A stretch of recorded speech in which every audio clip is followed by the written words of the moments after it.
तर कसं काय एकदम टॉपचं पब्लिक, आज व्लॉग करायचं कारण म्हणजे आज होता आमचा सप्ताह आणि सप्त्याचा होता पहिला दिवस, म्हणून पहिला गेल्या गेल्या संत जवळजी मळोजींच्या फोटोला पाया पडून घेतलो.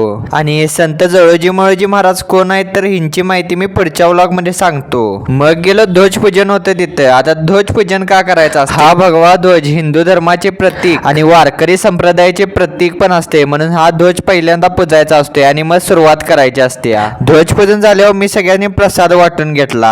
तोपर्यंत आपल्या सगळ्या महिला जेवणाची तयारीला लागल्या होत्या. आणि हे बघा आमचा आचारी मामा पण आहे आणि यो महाराज पण आहे. सगळं जेवण झाल्यावर आम्ही गेला विठलाईला आणि तिथं निवद दाखवून आला. विठलाई नंतर गेला गौ मातेकडे, म्हणजे गाईला एक निवद देऊन आला. सगळा निवद दाखवून आल्यावर जेवायला बसलो. आजच्यासाठी एवढंच. आणि संध्याकाळी पण असाच विषय एक असतोय, म्हणजे कीर्तन प्रवचन ते नसते.